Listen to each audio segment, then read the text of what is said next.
আসসালামু আলাইকুম, সবাই কেমন আছেন? আশা করি সবাই ভালো আছেন। আমি সুফিয়া। আজকে আবার নিয়ে আসলাম নতুন রান্নার রেসিপি। আজকে যেটা রান্না করব সেটা হয়েছে চিংড়ি মাছ দিয়ে লতি ভাজি করব, মানে একটু ঝোল রেখে একটু ঝাল ঝাল করে করব। তো এখন আমি পেঁয়াজ দিয়ে একটু তেল দিয়ে ভালো করে একটু নাড়াচাড়া দিয়ে তারপর মশলাগুলো সব দেবো। একটু বেশি করে তেল দিছি আর অনেক ঝাল ঝাল করে করব।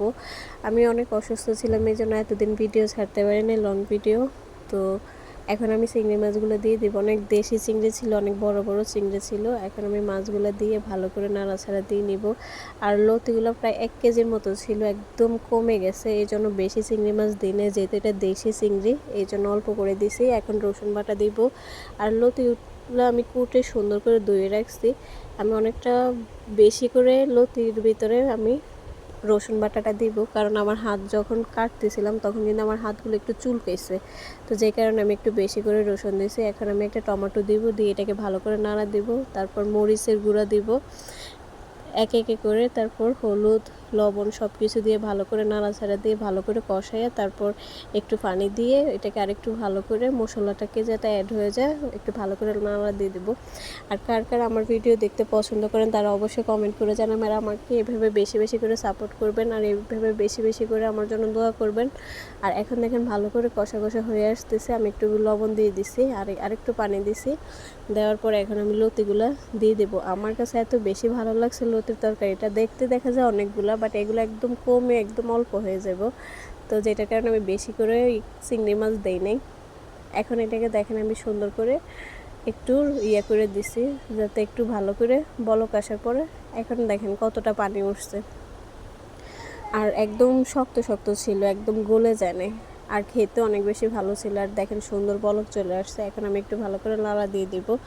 আর এইভাবে আমার তরকারিটা সুন্দর করে হয়ে আসবে। আর কার কার কাছে আমার ভিডিও ভালো লাগে তারা অবশ্যই আমাকে কমেন্ট করে জানাবেন। আপুরা, ভাইয়েরা, বোনেরা, যারাই যেখান থেকে কে কে কোন জায়গা থেকে দেখতেছেন আমার ভিডিওটা, এটা অবশ্যই কমেন্ট করে জানাবেন। আর যারা যারা আমার সাবস্ক্রাইব করবেন অবশ্যই একটা কমেন্ট করে যাবেন আর অবশ্যই ফলো দিবেন।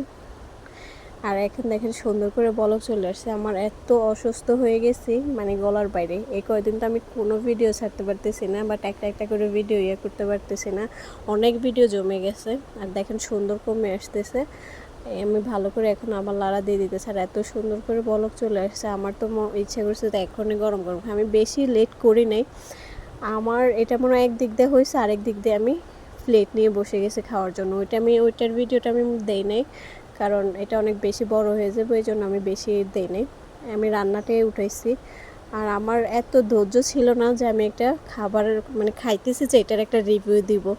মানে আমার কাছে মনে হইতেছে আমি তাড়াতাড়ি করে খাই। এক তো খিদা লেগে গেছে, আরেক তো যদি এত মজাদার একটা খাবার থাকে তাইলে কার মানে কিভাবে সহ্য করা যায়। তা আমি এভাবেই দেখেন তরকারিটা ভালো করে হয়ে আসতেছে। আর আমার কণ্ঠ শুনে বুঝতে তো পারতেছেন আমি কতটা অসুস্থ। তারপরেও ভাবলাম যে আপনাদের সাথে একটা ভিডিও এডিটিং করে শেয়ার করি আপনাদের সাথে, এই জন্য করলাম। তো এই জন্য একটা রান্নার ভিডিও শেয়ার করতেছি। আর দেখেন সুন্দর করে বলক চলে আসছে। আমি আসলে এটা সিলিন্ডারে রান্না করছি। আর দেখছেন এত সুন্দর কালার আসছে, জাস্ট অসাধারণ ছিল। আমি তো মনে হয় 2 প্লেট ভাত খেয়েছি। আমি এই জন্য রিভিউ দিতে পারিনি এটা কতটা ভালো হয়েছে। ওকে, ভালো থাকবেন। আসসালামু আলাইকুম, আল্লাহ হাফেজ। এইভাবে আমার জন্য দোয়া করবেন, এইভাবে আমার পাশে থাকবেন।